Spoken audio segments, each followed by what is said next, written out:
Let's start with the Patriots, though. All right. We had Andrew Callahan on yesterday. Guys that cover the team were saying there was like laughter and that the loss against Miami was treated lightly. Zoe says he was on the plane and the bus and he didn't see any of that. Yeah. I mean, but they did see him like laughing and stuff. First, is that a big deal? Well, and are there questions of if Mayo is? I mean, everyone's like seems to be attacking Mayo now. Is that yeah? fair? I wonder. I mean, like, for one thing, it's kind of interesting. I feel like I don't know. I don't want to take shots at the radio station, Fred, but doesn't it feel a little bit like it's like alternating week to week? Like, oh, maybe Mayo's not that bad, and it looks like things are looking up, and he's got the team going, and then the next week it's like fire Mayo, and then it goes back and forth and back and forth and back and forth. Yeah, You know what I mean? And I was telling Dan this is that like having read about, and I am talking about myself, is like having read about myself and the way people twist all that crap up. I'm very reticent to just start taking like big, like wild guesses like to someone's job future. Like, you know what I'm saying? Like it's because oftentimes when you're talking about that, you know, as a reporter, it's got to drive you crazy. Like, you'll know something that's going inside an organization, and then you'll hear 4 hours of like wild speculation, and you'll know it's not true. You know what I'm saying?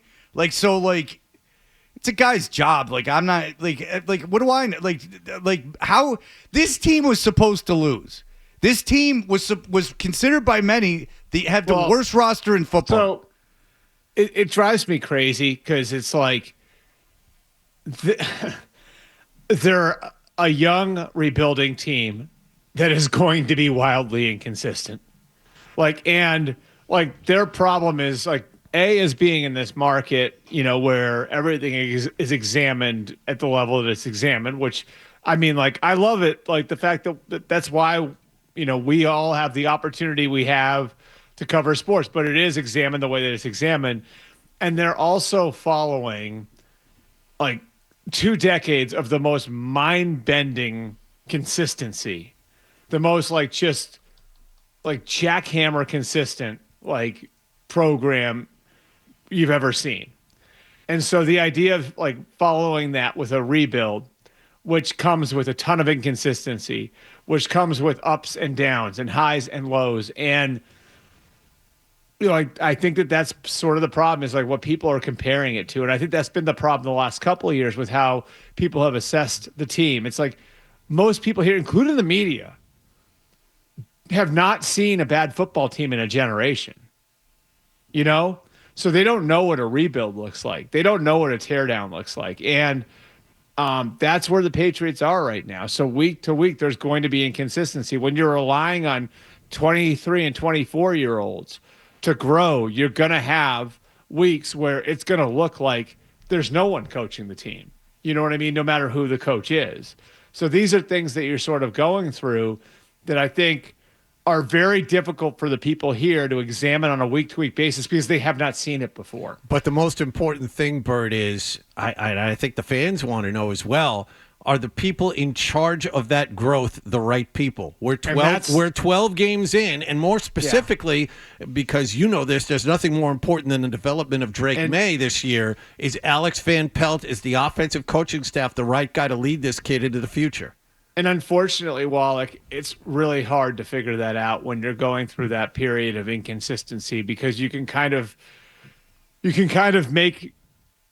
take like pieces of it and like build whatever narrative you want.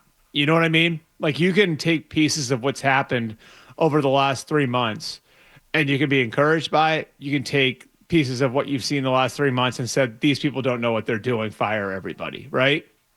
Yeah. And the question is, okay, this is the question. It becomes really hard to read, but here's what you're looking for. I think like what you're looking for is, I mentioned this in the midday show yesterday. I asked Jerod Goff about this summer, and I said, was there a sign like early on, like a game, whatever it might be, where you were like, yeah, I think we're going to make it, you know? And he pointed to this game against Arizona, his first year there in 21, right? And at this point, Goff's in his 6th year as a pro, 7th year as a pro. But he's got a lot of young people around him. And Arizona at the time was like 9-3. It was Cliff and Kyler's best year there. And, Arizona was rolling and going to the playoffs and all the rest of it.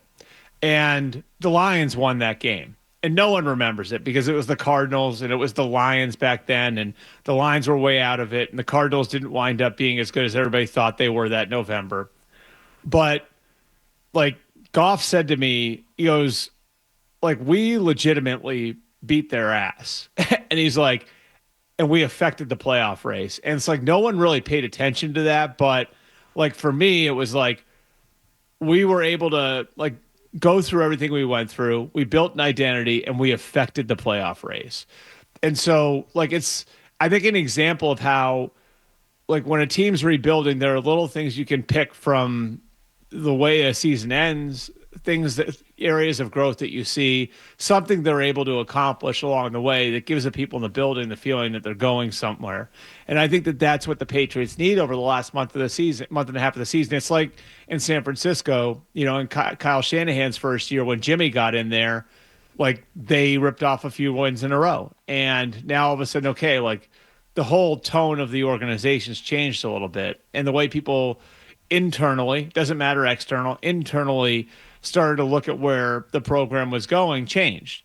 So, like, I think that's what you're looking for. And I think it's really hard while a team is in it to assess which way they're going because a team that's built this way, a team that's rebuilding, a team that's kind of taking it down to the studs and trying to build it back up is going to be wildly inconsistent. That's just part of the deal. Well, I can give you another example is when the Lions beat the Green Bay Packers the last week of the season a couple years ago. Remember that? Yeah. To keep the Packers and that was like out of a the bigger step, but that was another step, yeah. Well, they weren't making the playoffs. I mean, it was... And they knocked the Packers out of the playoffs in that game, right? Yeah, exactly. That's why it was such a big deal to them. But isn't the gap the gap of talent, though, right now on this roster might prevent that? Don't you think, Bert? Like the signature win that they're looking for in these final 5 games? Well, the Lions were awful in Dan Campbell's first year, talent-wise.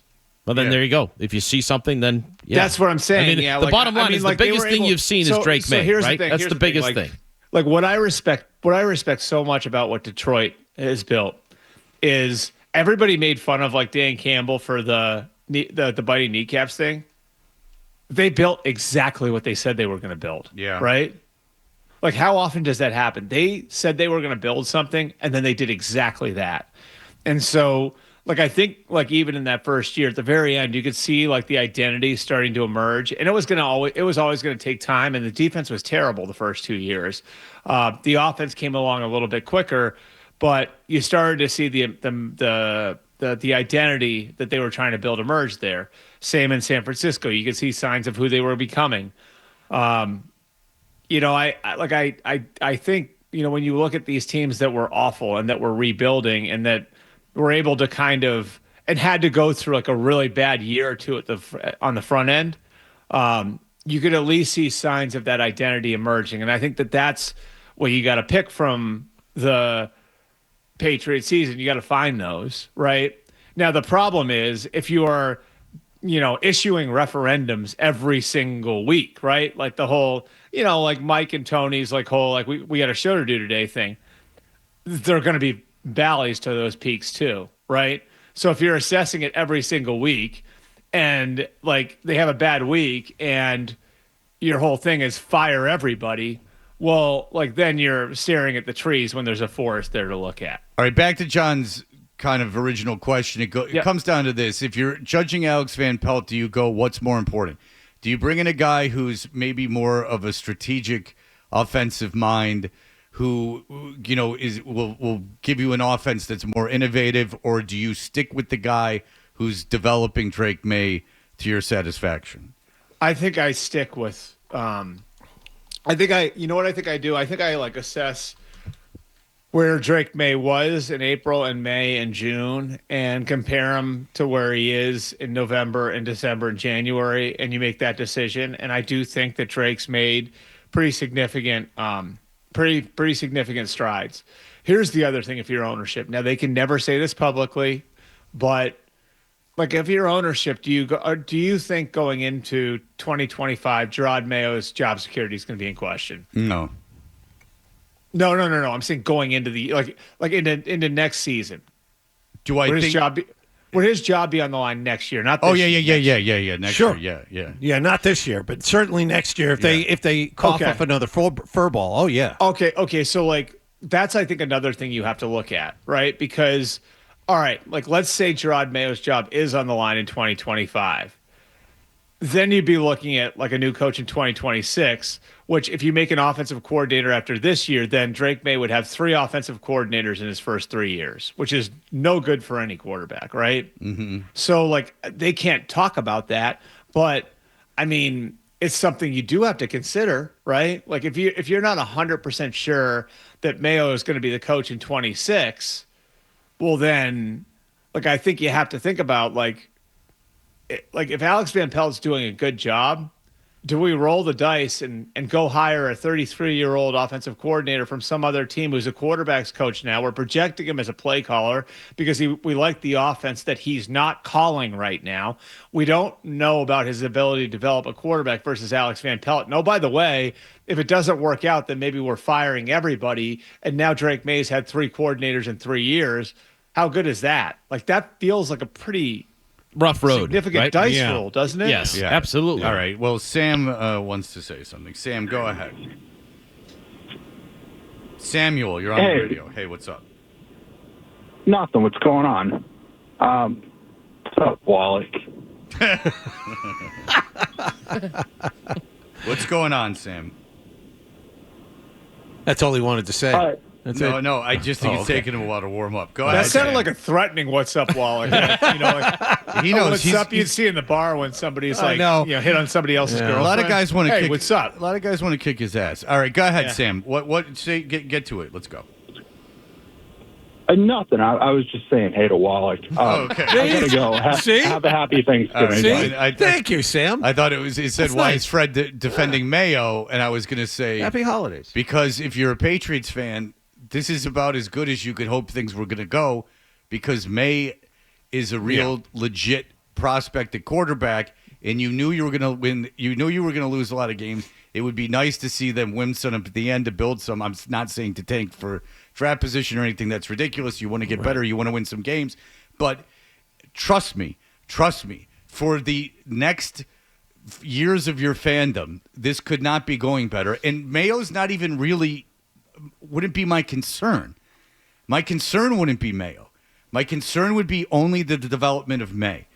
Because here's the deal, and Bert, you can co-sign on this. If May develops, people want to play with them. If coaches want to coach them. If you want your next coach to be an established good coach, you better have May be a pretty good prospect, because established good coaches don't just take jobs. And by the way, that's a side thing, but does everyone agree with that? Like that May is by far the most important thing It happening opens right now? everything up in free agency if you choose to add. I mean, guys like Calvin Ridley will sign here instead of somewhere else Right. if you have the quarterback. And I've had conversations with, we sit down with a different player every week. Austin Hooper, he's like 100% in on May. And he's saying he's doing and seeing things that you only get from certain quarterbacks. And he goes, I've seen it before. And he said, you see it with this kid, how he sees the field, how he runs, how he looks, how he constantly is trying to make a play, extends plays with his legs and everything else. You're seeing exactly what you want to see out of a quarterback. And once you start spreading that around the league, that's good for everybody when it comes to coming here. I mean, do you guys think DeAndre Hopkins wants to live in Kansas City? Yeah, right. Yeah. Don't kid it. You know what I mean? Like, Stephon Diggs went to Buffalo in 2020. It was before Josh Allen was even really Josh Allen, And he went there because he was like, this kid's got a ton of talent. I'm going to be able to make the plays. I'm going to be able to make plays down the field because he's got an arm that Kirk Cousins hasn't had for me in Minnesota. So hell yeah, I want to go play with Josh Allen. May's got that kind of ability, So if you can develop him, and like it kind of cuts through everything else, you're not the destination that Miami is for players, or Los Angeles is for players, or Dallas is for players, and it's going to be really, really hard to be the destination you were when Tom Brady was here to attract other players here. But like, if you've got a young, talented quarterback that a receiver thinks that he can grow with, that's definitely something. And again, like it's really, I mean, Buffalo and Kansas City to me are two great examples of it in the way that they've been able to attract skill players there over the last few years. And also, just if you want to coach, if you want a replacement for Mayo, because Mayo's not going to be the coach of the Patriots for the next 20 years, most likely. So if you want a replacement for Mayo eventually, I mean, that's everything. If Buffalo were ever, I'm just telling you, if Buffalo were ever going to get rid of Sean McDermott, you look at like the line that would be out the door, right, of coaches to try and get that job. Right. If you like that clip, and how could you not? Check out more videos from Toucher and Hardy here. Point slightly up and to the left. For more Patriots analysis and opinion, hit this playlist. Point slightly down and to the left. And for the latest from the Sports Hub, download at 985thesportshub.com.